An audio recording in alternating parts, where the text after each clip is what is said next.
Buenas, soy Víctor Andrés y en este vídeo voy a explicar los distintos métodos de interpolación que se pueden emplear a la hora de realizar una animación. En primer lugar voy a explicar la importancia que tiene la interpolación a la hora de realizar una animación. Por ejemplo, aquí tenemos una serie de posiciones en el tiempo de lo que podría ser una pelota que está botando. En el segundo 0 está en el suelo, en el segundo 2 arriba del todo, en el segundo 4 bota hasta el segundo 6 en el que empieza a volver a caer. Entonces nosotros solo conocemos la posición de la pelota en estos pocos segundos, pero nosotros tenemos que conocer la posición en todos los segundos. Es decir, tenemos que conocer la posición del objeto, en este caso la pelota, en todos los puntos intermedios. Aquí la gráfica está representada en segundos, pero en el caso de una animación el problema es aún mayor, ya que generalmente están hechas a 24 frames por segundo, lo cual quiere decir que en un solo segundo necesitamos conocer la posición de la pelota 24 veces. Primero voy a explicar un par de métodos de interpolación sin splines, y más adelante explicaré métodos que sí que los usan. Aquí podemos ver el método de interpolación que quizás es el más intuitivo, que es el de la interpolación polinómica, donde la función de la trayectoria se genera mediante una función polinómica que pase por todos los puntos. Para conseguir esta función solamente hay que resolver un sistema de ecuaciones donde como datos tenemos los puntos ya introducidos. Sin embargo, este tipo de interpolación tiene bastantes problemas. Aunque es un método muy intuitivo de entender, es una curva que tiene control global, así como las funciones que puede producir a veces son muy erráticas, lo cual da resultados como movimientos poco naturales. Control global quiere decir que si modificamos el valor de un punto, modifica toda la curva. Esto se puede ver claramente ya que es un método que necesita un sistema de ecuaciones para ser calculado. Entonces, solo con modificar una ecuación cambiaría toda la curva. En este ejemplo de una animación en la que interpolamos las posiciones del coche, podemos ver claramente el movimiento errático que produce este tipo de interpolación.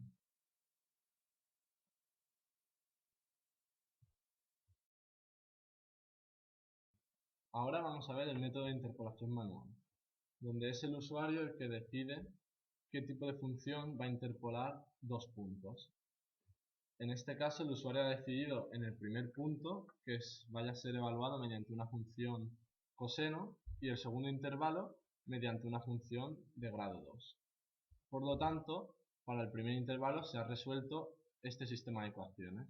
Sabiendo que la función coseno se puede representar de esta forma, se ha resuelto este sistema de ecuaciones. Como podemos ver, la tangente en los puntos 3 y 6 vale 0, y así como pasa por los puntos seleccionados. Este tipo de interpolación tiene algunas ventajas, como el control global, ya que si modificamos un punto no cambia la forma de toda la curva, solo va a cambiar la forma de la curva en los dos intervalos adyacentes al punto modificado. También algunas trayectorias son más fáciles de obtener, como por ejemplo podría ser la trayectoria de un pájaro, que podríamos asemejarla a la de una función seno o coseno. Sus desventajas son que es un método manual, ya que para cada intervalo el usuario tiene que decidir qué tipo de función se debe de interpolar con. Luego, algunas funciones también pueden ser costosas. Por ejemplo, si decidimos interpolar dos puntos mediante una función hiperbólica, esta le puede costar bastante de calcular al ordenador. Por lo tanto, tampoco es muy recomendado para gráficos en tiempo real. Voy a explicar ahora los métodos de interpolación con splines. Estos métodos son bastante mejores a los vistos anteriormente y son los que normalmente se usan a la hora de realizar una animación.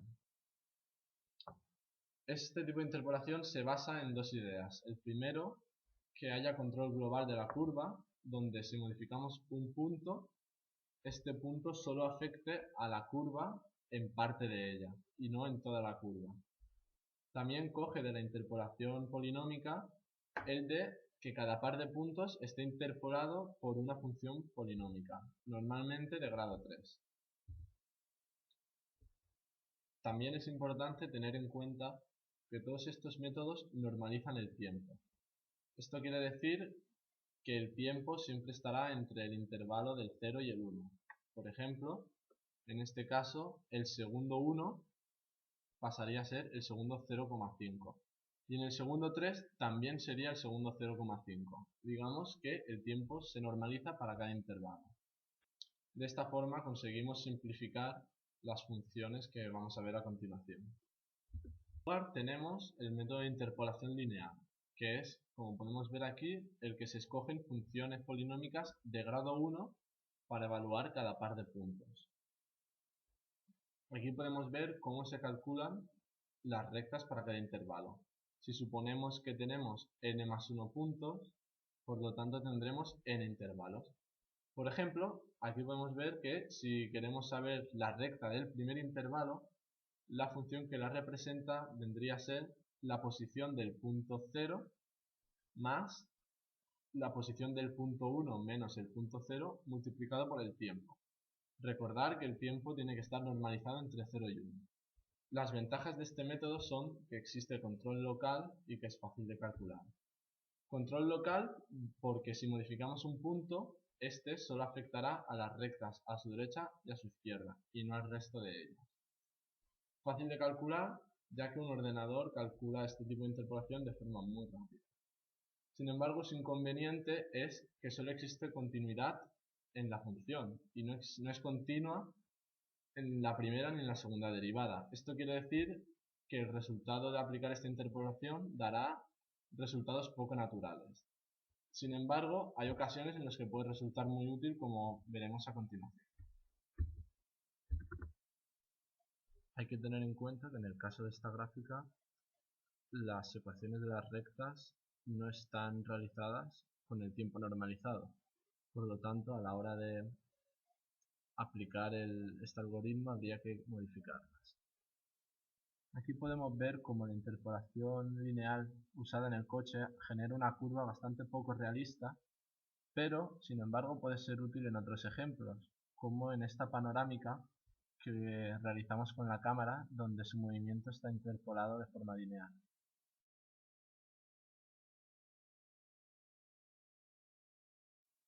Luego tenemos el método de splines naturales, que es muy parecido en concepto a la interpolación lineal que hemos visto anteriormente.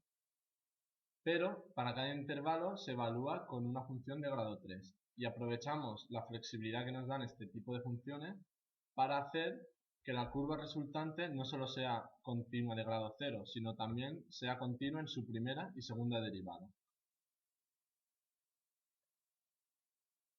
Entonces queremos que la curva resultante sea continua de grado 2. Por lo tanto, tenemos ya una serie de restricciones que tenemos que aplicar a las funciones. Para cada enlace o punto intermedio tenemos las siguientes restricciones. Que la función del intervalo 1 en el tiempo 1 valga el valor del punto. Asimismo, que la función del intervalo 2 en el tiempo 1 también valga 1 para que haya continuidad de grado 0. Lo mismo pasa con la primera derivada y la segunda derivada, para que pueda haber continuidad de grado 2. Esto significa que tanto el valor de la primera derivada como de la segunda derivada valgan lo mismo tanto a un lado como al otro lado del punto, que son estas dos ecuaciones de aquí. Por lo tanto, tenemos ya 4 ecuaciones por cada punto intermedio. Luego tenemos para cada extremo, tenemos que la curva debe pasar por los puntos extremos, y nos faltan 2 ecuaciones, que son las que hacen que estos splines sean naturales. Podríamos poner cualquier otro tipo de restricción que quisiéramos, pero si seleccionamos que la segunda derivada en el comienzo y en el final de la curva tiene que ser 0, son splines naturales. Una vez ya tenemos todas las ecuaciones, hay que resolver el sistema de ecuaciones, donde nos dará como resultado los coeficientes de las 4 funciones.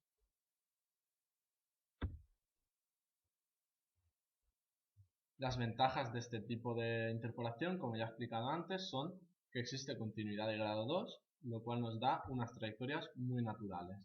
Como desventajas es que existe control global. Modificar un punto modifica toda la curva, ya que, como pasa con la interpolación polinómica, al ser un sistema de ecuaciones, modificar un punto cambia el resultado totalmente. En este ejemplo ya hemos utilizado interpolación con splines naturales y vemos cómo conseguimos con el coche un movimiento bastante más realista.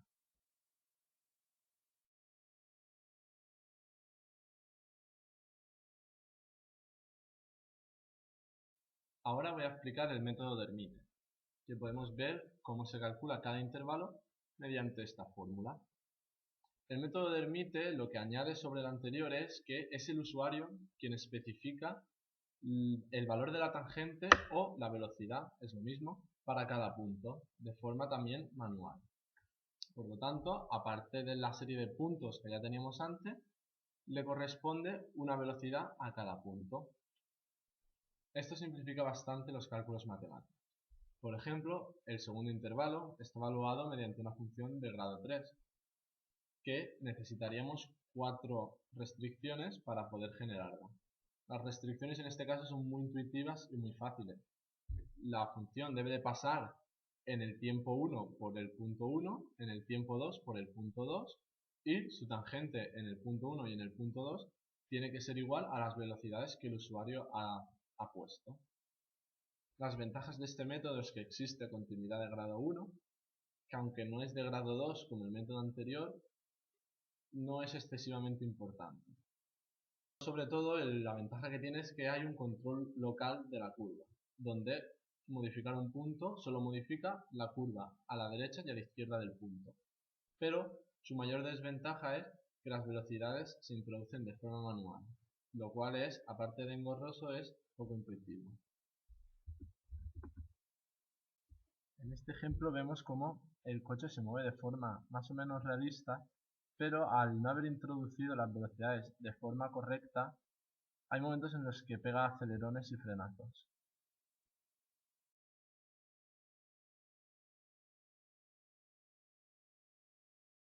Por último tenemos el método de Cadman-Rom, que es muy similar al método por Hermite, pero su principal diferencia es que las velocidades se calculan de forma automática.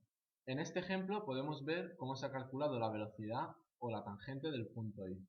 Lo que se realiza es, se crea un vector que une el punto anterior con el punto siguiente y el resultado se divide por el valor de la tensión, que más adelante explicaré qué es. Sin embargo, aquí hay un problema que es cómo calcular la velocidad en el primer y en el último punto.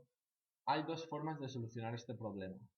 El primero es la de crear un punto extra antes del primer punto y un punto al final después del último punto, y luego simplemente no evaluar la curva en el primer y en el último intervalo. Otra forma de solucionar el problema es, por ejemplo, a la hora de evaluar el primer intervalo, queremos saber la velocidad de este punto, que pasaría a ser P de I. Pues establecemos que P de I menos 1 es igual a P de I. En este caso, el valor de la tangente sería un vector que une el primer con el segundo punto y luego multiplicado por el valor de la tensión.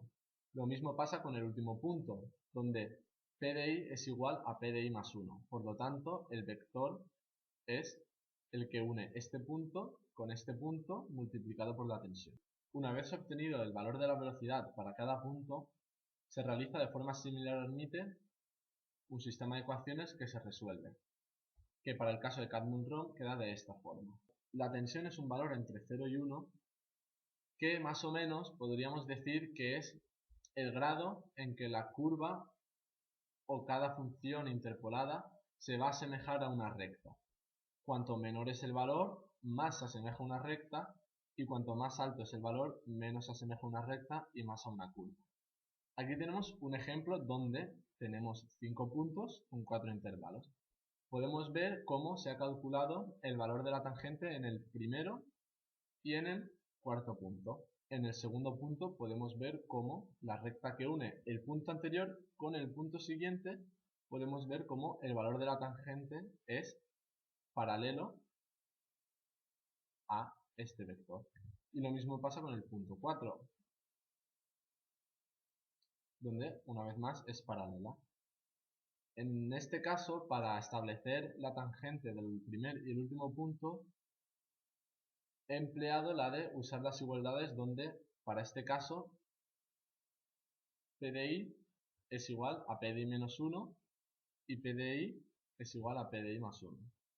Por lo tanto, aquí también podemos ver cómo para estos casos la recta que uniría estos dos puntos, el valor de la tangente es paralelo. Y aquí también. Lo que une estos dos puntos, podemos ver que el valor de la tangente debería ser muy parecido a 0 como lo es. Las ventajas de este método son que tenemos continuidad de grado 1 como con Hermite, lo cual nos garantiza trayectorias bastante naturales. Otra ventaja es que tenemos tanto control local como control global. Control global mediante el uso de la tensión, ya que al modificarla cambiará el aspecto de toda la curva, para los casos cuando nos interese modificar la curva completamente. También tenemos control local, donde modificar un punto hace que la curva cambie solo en partes de ella. Pero, a diferencia de Hermite, modificar un punto, en este caso, cambia la curva en dos intervalos, tanto a la derecha como a la izquierda, a diferencia de Hermite, que solo cambiaba un intervalo. Por ejemplo, modificar este punto haría que cambiase la forma de la curva tanto en este intervalo como en este intervalo. Este intervalo es obvio, ya que modificar el punto, la curva tiene que cambiar para que pase por este punto. Y este intervalo se modifica debido a la forma que hay de calcular las tangentes, ya que modificar este punto quiere decir que la línea que une este punto con este punto cambia, y por lo tanto la tangente en este punto también cambia, y al cambiar esta nueva curva se tiene que reajustar. Por último, en este ejemplo realizado mediante Carnot-Ron, vemos cómo conseguimos un movimiento bastante fluido y natural.